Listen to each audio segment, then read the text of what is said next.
Salve, salve, meus amigos aqui da Rádio Mega Brasil. Como estão todos? Tenho certeza que bem. Começando mais um Café Cultural, mais um programa onde a gente fala de artes, cultura, literatura, pintura, artes plásticas.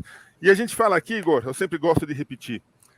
Para mim, cultura e arte é falar de qualidade de vida. Falar como as pessoas podem ser melhores. Porque todo investimento feito em cultura, na verdade, forma a sociedade.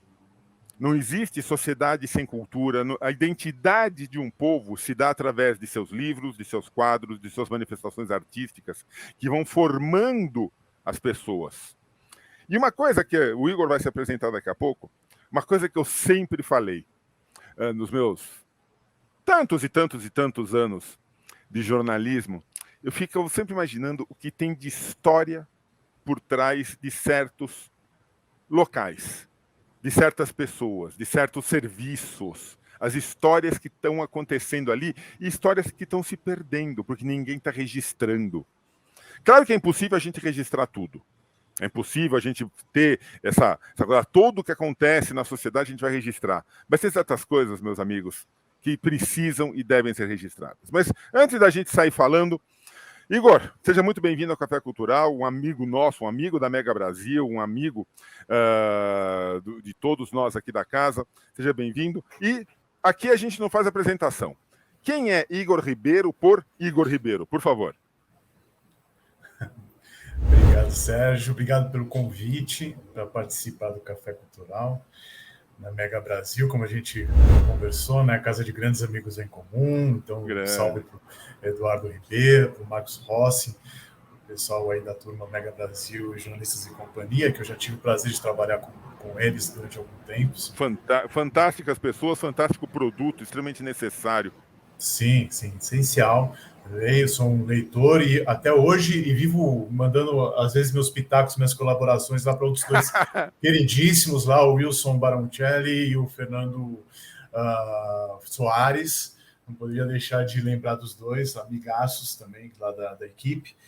E, bom, o Igor Ribeiro, como já deve dar para perceber, é um jornalista também, como você, Sérgio, né, como boa parte aí imagino, né, boa parte da nossa audiência está nesse setor da comunicação social. Sou formado há muito tempo, já trabalhei em vários veículos, além do próprio JCIA, com o qual eu colaborei, trabalhei com Folha, Estadão, trabalhei com a Editora Abril, trabalhei muito tempo no Meio e Mensagem. Fantástico veículo. Outro para o mundo da propaganda, da publicidade, assim, de eventos, Meio Mensagem é algo fantástico. Sim, passei muito tempo lá. Em 2020 fui para o outro lado do balcão, como a gente costuma falar, na comunicação corporativa da Warner Bros. Discovery. E, mais recentemente, eu comecei a direcionar mais energia a projetos antigos relacionados à literatura. Legal.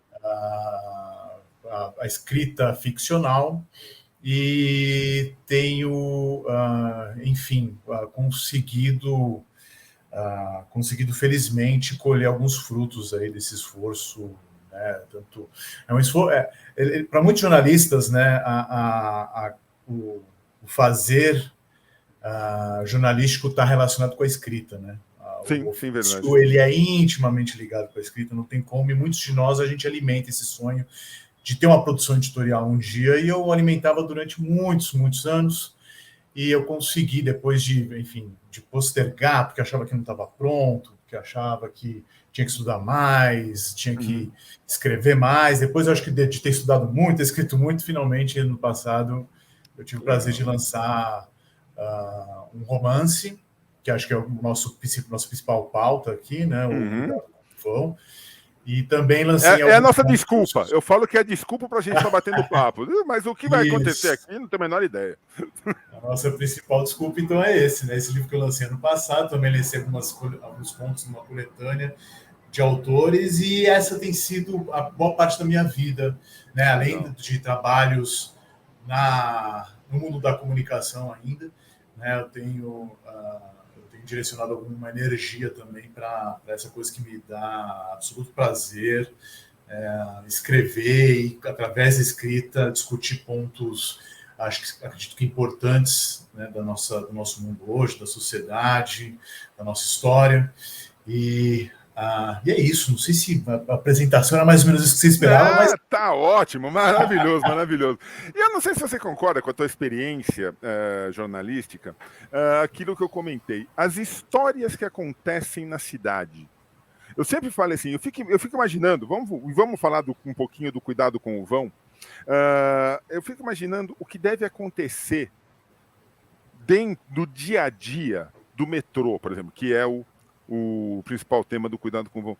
E as histórias que acontecem lá e que a gente não fica nem sabendo, não tem nem ideia. Como é que foi a tua inspiração? Você viu isso dentro do metrô? Como é que foi a tua inspiração para fazer o cuidado com o vão? Certo. Então, o cuidado com o vão, ele é o resultado de um processo investigativo de possibilidades literárias para aquilo que eu estava mais familiarizado, para aquilo que eu gostaria de me aprofundar, e também uma vivência pessoal minha como usuário, né, do metrô, do transporte público de São Paulo, né? Eu, enquanto cidadão urbano, né, sou paulistano, nascido e criado, morei minha vida toda aqui, e por muito poucos anos da minha vida eu tive carro particular, assim. Uhum. Né, eu sou, primeiro por circunstâncias, né, puríssima falta de dinheiro. eu fui desde a minha adolescência. É meio inerente da profissão, Exato, né? Jornalista não entra nesta por desejos de fortuna. Se você, por acaso, é um estudante e tem essa ilusão, meu caro, vamos rever aí as perspectivas, fica a dica. Então, assim, primeiro por imposição, né, da profissional, não tinha dinheiro para ter carro, então sempre usei muito transporte público, e depois, quando finalmente consegui ter minhas economias, eu não via necessidade, assim, eu consegui ir para todo lugar usando o ônibus, metrô, e durante algum tempo, assim, por conta de trabalho, um pouco afastado, alguma particularidade de contexto, daí eu tive carro, mas isso assim, usando para coisas muito específicas, né?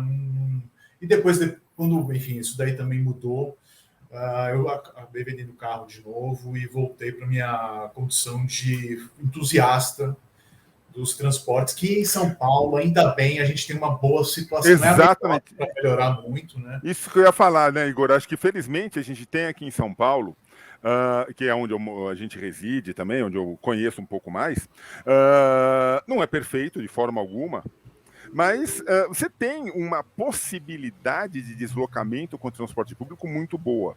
E eu acho que, assim, na atualidade, você está falando aí de alguns anos, mas eu quero trazer essa nossa conversa para o dia de hoje. Os jovens de hoje em dia, não te chamando de velho, por favor, mas os jovens de hoje em dia, eles também não está mentindo também. Não está mentindo. Então, eles não querem mais ter carro. Não querem ter carro. Sabe, eu acho o seguinte, é pegar trânsito, é manutenção de carro que é cara. Gente, estacionamento em São Paulo é muito difícil. Mesmo os estacionamentos, nada contra, por favor, pessoal de empresas de estacionamento, não estou falando mal de vocês, mas é caríssimo. Parar o carro no estacionamento é caro, é caro. Então, eu tenho filhos e eu convivo com os amigos deles, eles falam assim, não, e são pouquíssimos os que têm carro. O Uber, vai de Uber, não, vai de Uber até o metrô. Às vezes você está longe do metrô, não, vou de Uber até o metrô, mas aí pega o metrô. É engraçado como essa consciência do não precisa você ter o seu automóvel como você tinha, está voltando muito forte. Está cada vez mais dispensável, né? A nossa capacidade de locomoção na cidade, nesse contexto multimodal, né? Que pega o Uber até um trecho, do trecho até o metrô, trecho até o ônibus e tal, é muito melhor hoje do que era há 20 anos, por exemplo, né? Melhorou muita coisa. Sim. O próprio Uber é uma coisa que não existia, né? Uber 99, InDrive, todos esses aplicativos. Sim. E ainda tem muito para melhorar, né? Então, outro dia eu tenho um amigo que mora perto da obra paralisada ali. Não está paralisada, mas ela ficou um tempo aí embargada da linha que que vai ali para o aeroporto de Congonhas, que era para a Copa. O projeto inicial dessa linha era para a Copa e está parada, está embargada, porque o consórcio internacional não entregou, estão revendo lá as contas. Então, assim, e aí parou no meio, exemplo, né? É muito engraçado. Você pega o metrô até o aeroporto, que seria muito bom, mas daí para no meio, né? Você está ali, de repente você desce no meio da estrada. Você fala, o que eu faço agora, né? Pois é. E tem umas coisas de gestão pública que eu realmente não entendo, assim, não quero falar mal de gestores profissionais, mas assim, tem umas coisas, por exemplo, para essa obra especial, eles compraram escadas rolantes que ficaram com uma lona e vão ter que se desfazer de todas as escadas rolantes, devem ser caríssimas, porque ficou lá na lona, enferrujaram o tempo, não sei o quê. Enfim, mas a gente tem essa particularidade, né, essa demora ainda de crescimento da malha, tem coisa que dá para melhorar, segurança, né? Porque eu e você, a gente fala aqui de uma perspectiva masculina, por exemplo, que não tem problema em pegar um metrô, um ônibus ou um Uber tarde da noite. Mas, por exemplo, muitas mulheres não se sentem seguras ainda, né? Nossa, isso é fantástico. É muito bom você ter tocado nisso, porque sabe? E realmente, chegou a ter vagões específicos para mulheres, né? Vagão só para mulher. Existe. E é uma coisa assim, em determinados horários, né? Porque fica muito cheio e elas são assediadas. Então, assim, tem muita coisa que tem que melhorar ainda, né? Melhorar, inclusive, na educação do brasileiro, de como se portar publicamente, né? Com a vira e mexe, a gente vê alguém que... Semana passada, eu vi um cobrador muito espirituoso, cara, que filmou, ele sacou que uma passageira estava sendo assediada por um cara. Olha. Ele filmou, avisou o motorista chamou a polícia estava esperando o ônibus parar para o cara descer e ser preso. Mas quanto que a gente teve que evoluir, né? E talvez até um processo educativo na própria empresa, na própria companhia de ônibus, né? Para os caras terem esse protocolo, né? Porque há um tempo atrás, o cara nem estava se ligando que a mulher estava sendo. Há um tempo atrás, nem a mulher entendia que ela estava sendo assediada. Exato. Então, assim, tem muito para melhorar, mas dentro dessa fauna aí, desse ambiente maluco que é o metrô de São Paulo, que não é ainda um metrô de Nova York em termos de extensão, de linhas, o metrô de Paris. Mas, te digo uma coisa, eu fui uma vez para Nova York, só na minha vida inteira. O metrô de São Paulo dá de 10-0 de Nova York em termos de qualidade, de limpeza, tudo, viu? Olha, sim, é fantástico. Olha, comparando a estrutura do metrô de São Paulo é de dar orgulho mesmo. Não tem a extensão de malha, né, desses outros lugares, de outras cidades e tal. Mas ele é muito... ele funciona bem, é limpo, você sabe como funciona o atendimento das pessoas, da segurança e tal. E ele tem, né? Apesar de não ser grande, ele é o maior do Brasil e tem muita coisa que acontece lá dentro que é curiosa, né? Eu acho que o fato de você... Não preciso nem falar, né, gente? Aquela coisa de home office básica, né? Não, por favor, mantenha, porque eu tenho 3 aqui, que não sei como não começaram a latir até agora. Mas na verdade, por favor, eu tô adorando. Faz parte. Então, dentro desse ambiente riquíssimo, né, que ele tem uma particularidade dele, que eu acho que outros modais não têm, que você fica embaixo da terra durante um tempo, né?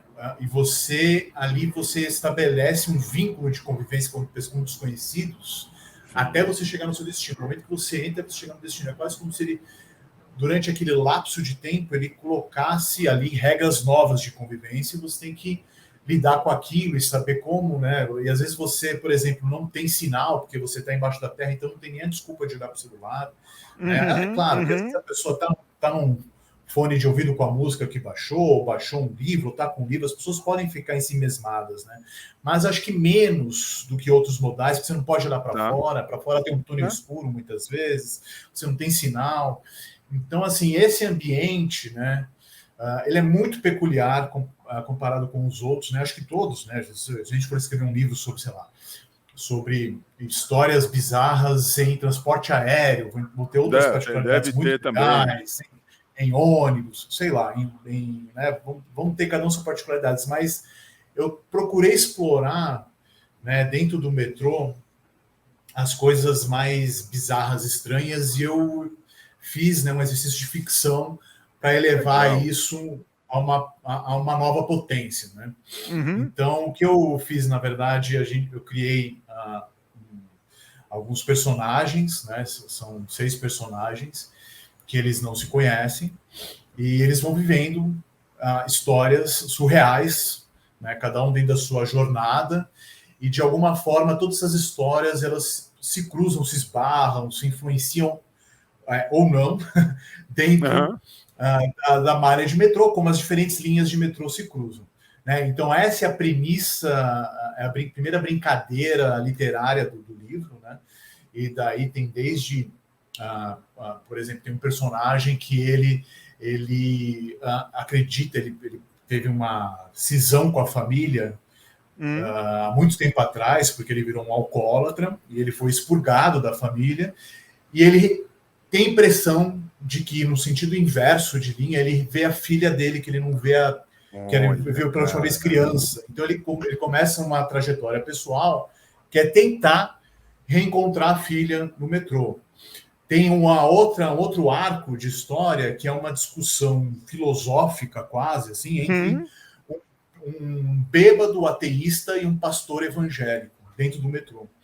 Tem uma outra história que é um segurança de metrô, né, um profissional que trabalha lá, que ele está obcecado em pegar um sujeito que joga coisas na linha do trem para atrapalhar o sistema viário. E a história é centrada, o arco dele é centrado nessa obsessão que vira uma coisa quase doente assim, dele, de tentar buscar esse cara.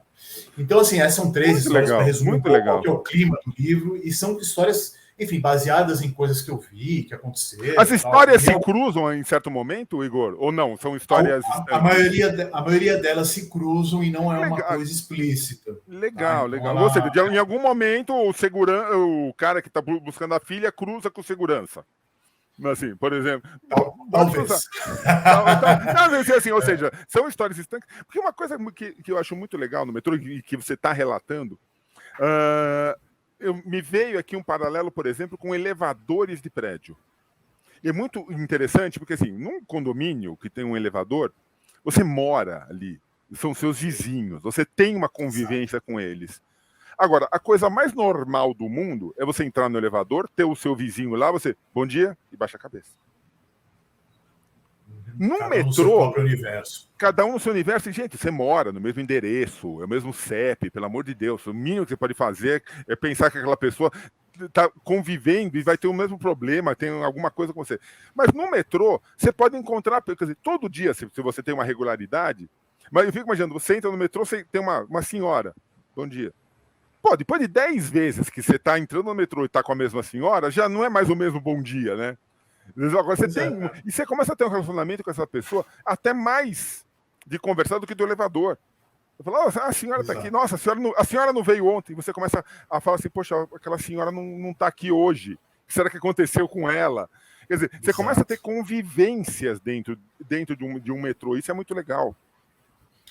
É curioso que a gente, né, dentro da nossa lógica de megalópole, né, a gente abraça o isolamento, e a gente nem se questiona sobre isso, né? Não o suficiente, né? A gente não dedica suficientemente tempo para ter essa percepção, né? Olha, mas eu encontro essa pessoa todo dia no elevador, né? A gente tem mais coisas em comum, além de a gente encontrar tudo mais ou menos no mesmo horário no elevador, além da gente morar no mesmo prédio, né? A gente escolheu essa vizinhança por algum motivo. Às vezes a pessoa tem um cachorro também, né? Só pra, é por aí mesmo. Né? Não, e você desce com a pessoa, você vai até a portaria, tem 2 carros, quer dizer, você também chamou um Uber, um táxi, e a pessoa também, você vê que vocês estão indo para o mesmo lugar. Sabe? Que a coisa que, por exemplo, nas cidades, nas comunidades menores, não acontece, né? As pessoas se conhecem, cumprimentam, exato. E param para conversar, trocam uma ideia, e aí, como é que tá fulano, e o parente, o que aconteceu, né? E aquele seu trabalho, como é que tá, né? A gente, na pressa urbana da megalópole, a gente não se permite isso, e antes de se permitir isso, isso não é nem uma hipótese, né? A gente imagina, eu vou parar de conversar com a pessoa, nem vou, né? Dá licença, tem seus problemas, né? Tenho mais o que fazer. Não tem. Você não tem mais o que fazer. Você está ali sentado, você não pode fazer nada. Quer dizer, ou seja, você está no... Sabe, você não tem mais o que fazer. Custa ser um pouco interativo. Mas você falou, megalópole, cara, não adianta. A gente não se permite isso. uma particularidade triste. Por outro lado, por exemplo, nessa minha criação literária, tem uma extrapolação dessa sensação, que é o seguinte: muitas pessoas que a gente encontra nessas pequenas viagens, né, acho que boa parte de nós acaba, mesmo que sem querer, fazendo um certo exercício mental de como é a vida daquela pessoa. É uma pequena imaginação, assim, às vezes a gente não é um escritor, né, não é um roteirista, não é alguém que mexe com criatividade, mas isso é para provar que mesmo quem não faz isso como ofício ou como talento, tem um pouco disso em si, porque eu duvido que tenha alguém que já viu aquela pessoa, né, uma pessoa, por exemplo, ou que você encontra todo dia, ou uma pessoa que você não encontra todo dia, mas que chama atenção porque ela é muito exótica, é muito bonita, ou está muito bem vestido, ou ao contrário, né, está muito mal vestido, está fedido e tal, e você começa a imaginar, pro bem ou pro mal, né? Você constrói o roteiro daquela pessoa, né? Exato, todo mundo já fez isso, né? Já. E o meu livro, em alguns aspectos, eu extrapolo, né, alguns personagens que eu encontrei no metrô, né? E eu, apesar de não ter ido falar com eles exatamente por conta disso que a gente conversou, né, isso me permitiu expandir a criatividade, assim, nesse sentido. Tipo, nossa, o pastor, por exemplo, o pastor evangélico que eu citei agora há pouco, que é um dos arcos, que ele discute com o bêbado ateísta em vários momentos do livro, é baseado num personagem real, de quando eu era adolescente, ia para a escola, e ele estava sempre no metrô pregando, com a Bíblia aberta, pregando ali e tal, falando, não sei o quê. Então, tem alguns personagens, isso aí é só um, né? Mas tem alguns personagens ali que são absolutamente uma projeção de pessoas que eu vi em algum momento, que eu cruzei e que eu fiz esse exercício. Nossa, como será, né? E curioso que depois eu precisei escrever esse livro, eu escrevi ele em 2000, ele saiu ano passado, mas comecei em 2019, comecei em 2020, terminei em 2021, saiu ano passado, foi isso. Apesar de eu ter escrito ele, ter demorado, enfim, eu escrevi ele recentemente, né, e só depois que eu tive essa percepção de você, eu falei, nossa, né, mas o que custa? Né, foi bem recentemente que eu tive essa percepção autocrítica, sabe? No sentido de estar mais aberto. É claro que para escrever, para entrar na jornada de escrever, né, demorou um tempo, e tive vários processos criativos, um deles foi eu viajar de metrô mais aberto para situações, né? Prestando mais atenção, conversando mais. Com o seu radar mais atento do que das pessoas. Sem fones de ouvido, olhar aberto, sem livro, sem celular, olhando, conversando às vezes. Isso foi intencional e pensado no processo criativo, e depois de eu passar pelo processo criativo e ter a história pronta, e centenas de vezes revisada, etc., daí eu passei a ter a minhas viagens, né? Não só de metrô, né, até as minhas viagens de elevador, um pouco mais abertas, assim, expansivas, sabe? É óbvio que os pequenos vícios eles persistem, né? Às vezes eu me pego ali muito cabeçudo no meu celular, né? Depende do seu dia também. Não é todo dia que você está afim de conhecer pessoas. Tem dia que você não quer conversar. Não quer conversar. Mas eu acho que você exercita isso, né? E também você precisa ver, a pessoa às vezes não quer conversar, e aí você fala, pô, aquela pessoa com quem eu dei bom dia, hoje ela só balançou a cabeça. O que será que aconteceu com ela? E aí a mente já viaja, aí a mente vai embora. Muito legal isso, muito legal. Você tem planos para novas obras, Igor? Como é que está a produção literária? Antes da gente falar onde que encontra o Cuidado com Vão. Claro.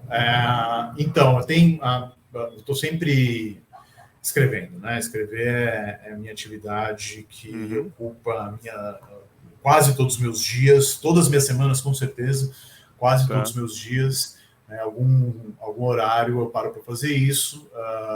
Contos, vira e mexe, eu estou escrevendo. Alguns saíram publicados nessa coletânea que chama Furos na Carne, que também está à venda aí, principalmente online.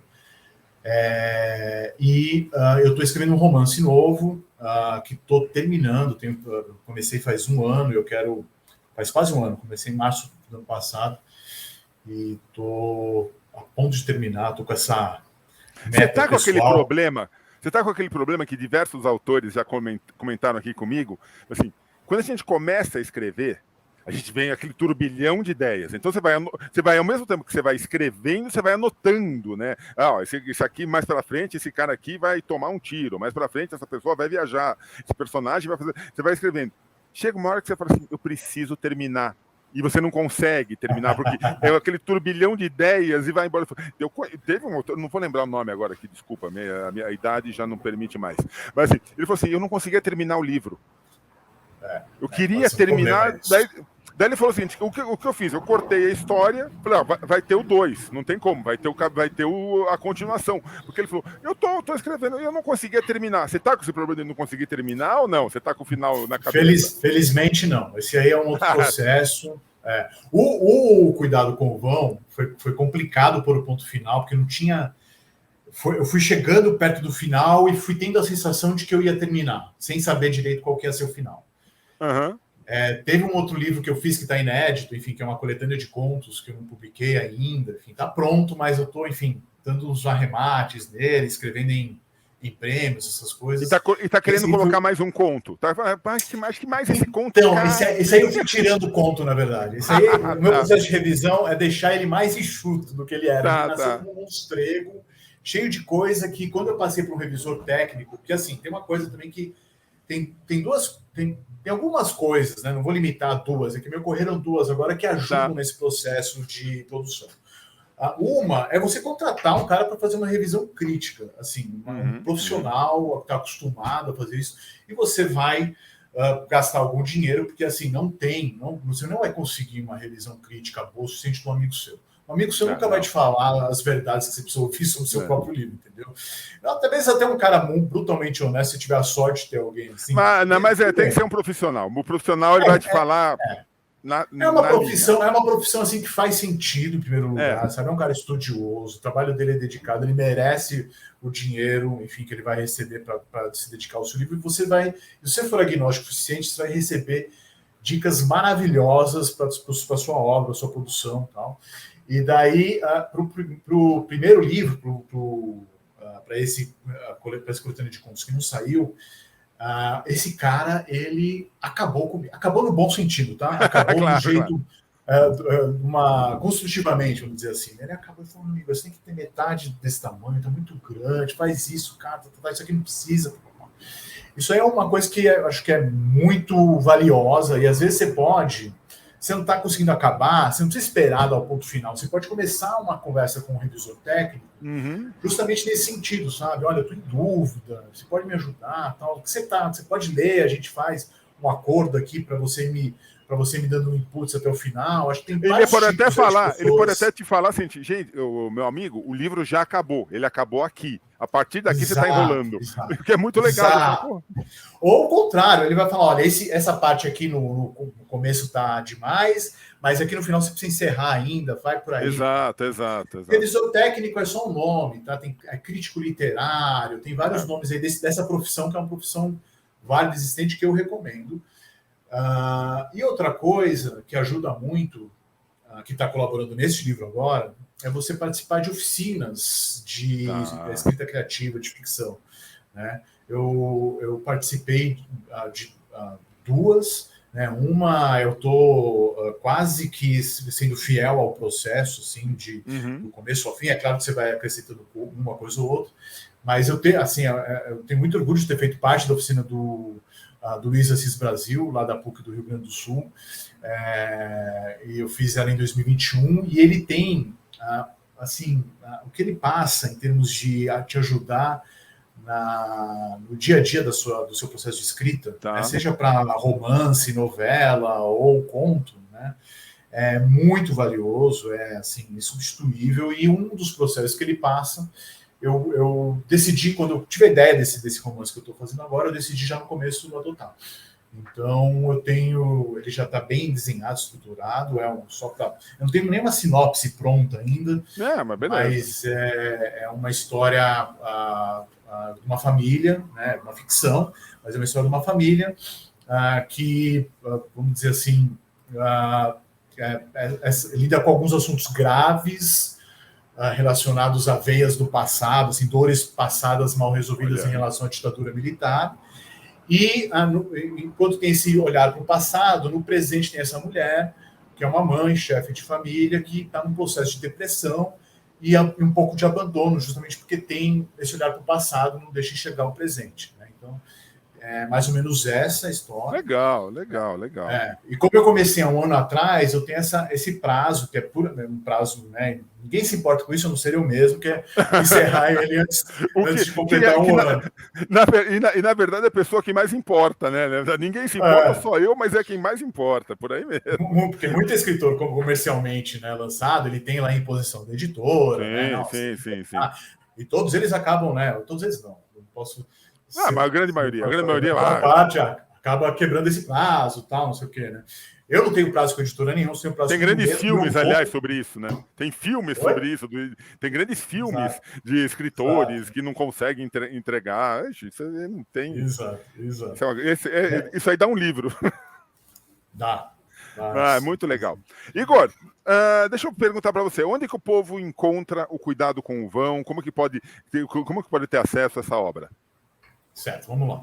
Então, Cuidado com o Vão, ele está à venda online, você pode comprar tanto versão para e-books, né, para você ler em plataformas digitais, como Kindle, tal, como versão impressa. Eu vou citar dois, que eu acho que são os mais garantidos, né, a própria Amazon e no Magazine Luiza, né, você pode achar lá o livro, nessas duas versões. Publicado pela Ases da Literatura 2022. Eu também queria falar do Furos na Carne, que é essa antologia de contos, que é justamente os autores que participaram da oficina que eu citei, da oficina do Luiz Assis Brasil 2021. Ano passado a gente publicou a antologia com 15 autores, chama Furos na Carne.